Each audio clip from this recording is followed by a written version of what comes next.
Hildegard Rodríguez fue concebida por su madre como un experimento eugenésico y forzada a convertirse en la mujer moderna perfecta.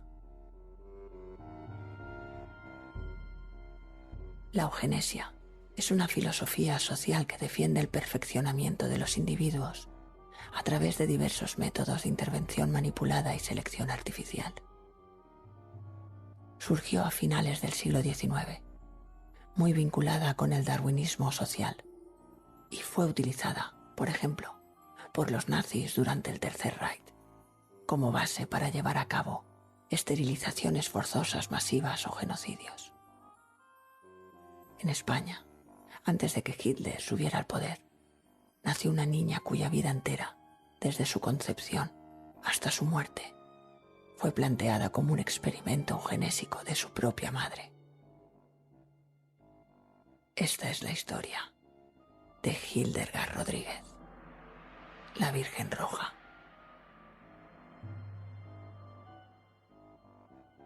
Para hablar de Hildegard, tenemos que hacerlo primero de su madre, Aurora Rodríguez Carballeira, segunda hija de una acaudalada familia de Ferrol.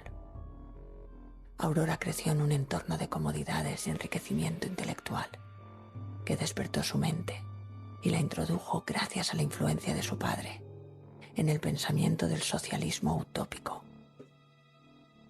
La eugenesia y las fantasías nietzscherianas del superhombre.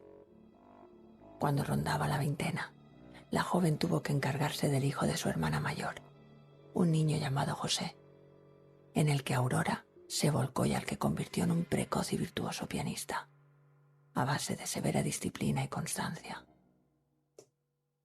La fama de José Arriola hizo que su madre biológica volviera a su lado tras años de abandono, y el vínculo entre tía y sobrino fue rápidamente cortado. La experiencia de aquella maternidad simulada y los progresos que había logrado con el niño plantaron una idea en la mente de Aurora. Decidió que el gran proyecto personal de su vida sería la creación del ser humano perfecto, una criatura a la que educaría y moldearía en todos los sentidos para alcanzar su ideal eugenésico.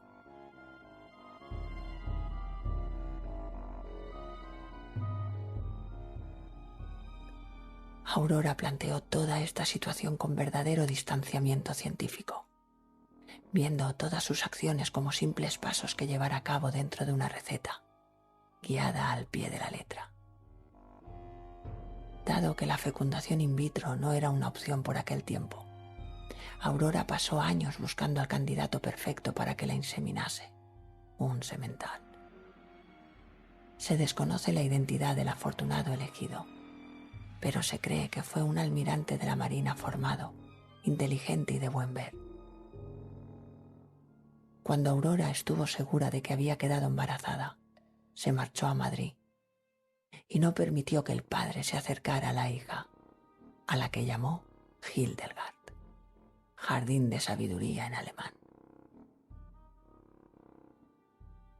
La gran promesa de Aurora, la niña que sería perfeccionada intelectualmente hasta convertirse en el ideal de mujer moderna perfecta, nació el 9 de diciembre de 1914 en la capital española. Lo cierto es que la pequeña Hildegard parecía lista para cumplir con las altísimas expectativas que su madre tenía puestas en ella, pues era superdotada. Con 2 años ya sabía leer. A los 4 escribía a mano mecanografía y con 7 hablaba varios idiomas, entre ellos inglés, francés, italiano y alemán, de forma fluida. Hildegard comenzó sus estudios de Derecho en la Universidad Central de Madrid a los 13 años y los completó a los 17, entre éxitos académicos y alabanzas de sus profesores.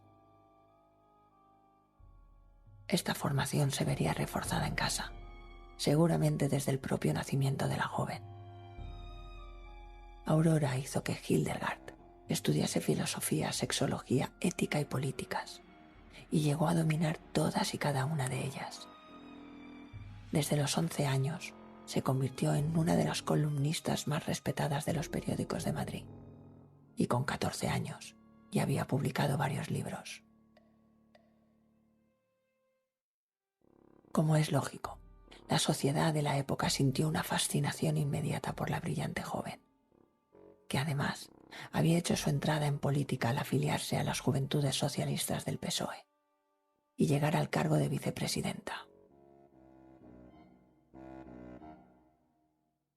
Hildegard era una voz muy respetada por los intelectuales de aquel Madrid de finales de los años 20 y primeros 30, y sus amplios conocimientos en filosofía, feminismo y sexología la llevaron a codearse con personalidades como Clara Campoamor y Victoria Kent, el médico Gregorio Marañón, o a nivel internacional, el sexólogo Havelock Ellis y el escritor Wells, con quien se llegó a decir que mantuvo una relación.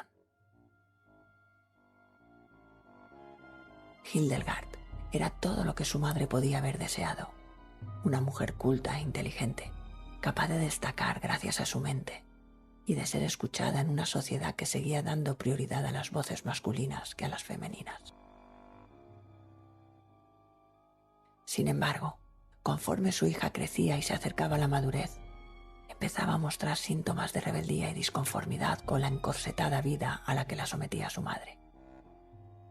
Como esa tiránica Bernarda Alba, de la que escribió Lorca, Aurora había controlado cada mínimo aspecto de la vida de Hildegard desde su nacimiento y la había obligado a estar bajo su control, a hacer, pensar o aprender lo que ella quería. En su mente, Hildegard no era más que una muñequita de carne, una marioneta que existía únicamente porque ella lo había querido. De hecho, siempre decía que ella la había creado para cumplir su voluntad. Lo que olvidaba, sin embargo, era que Hildegard era una persona y además una que había sido educada para convertirse en una mujer fuerte e independiente. Los problemas entre madre e hija empezaron a hacerse visibles cuando Hildegard tenía 17 años. Madre e hija, que siempre iban juntas a los actos públicos y siempre coincidían en todo, empezaron a defender posturas contrarias y a discutir abiertamente por cualquier tema que surgiera en la palestra. Parece que Hildegard había llegado a su límite y decidió anunciar a Aurora que su reinado del terror había llegado a su fin. Dejaría de acompañarla a todas partes. Se iría de casa, viajaría por el mundo y viviría su propia vida como mejor le pareciera a ella, no a su madre. Esta ruptura y las amenazas de abandono despertaron un comportamiento paranoico en Aurora, que veía cómo su experimento se estaba saliendo del camino marcado.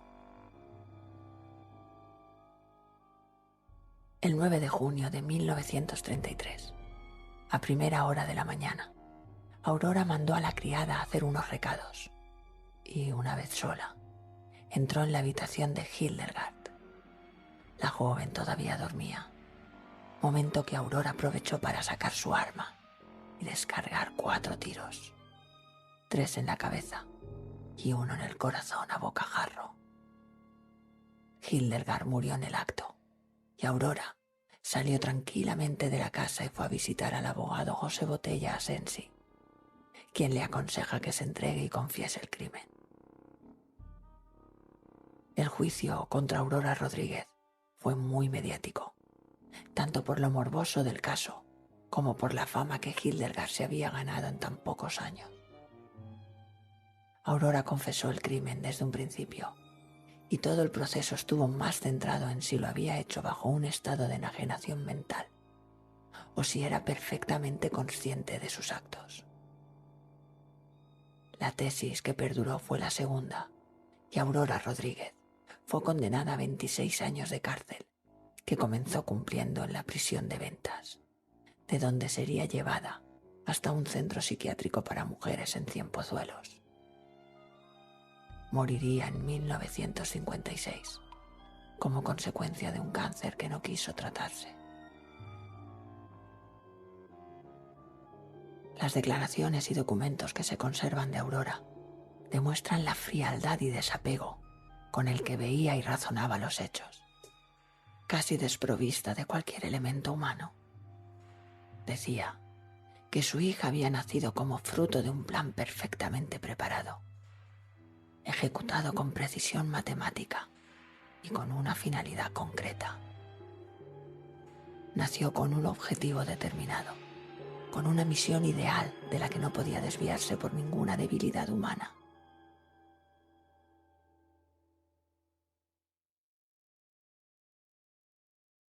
Yo que la creé, que la hice, que la formé a lo largo de los años, sé perfectamente dónde debía llegar.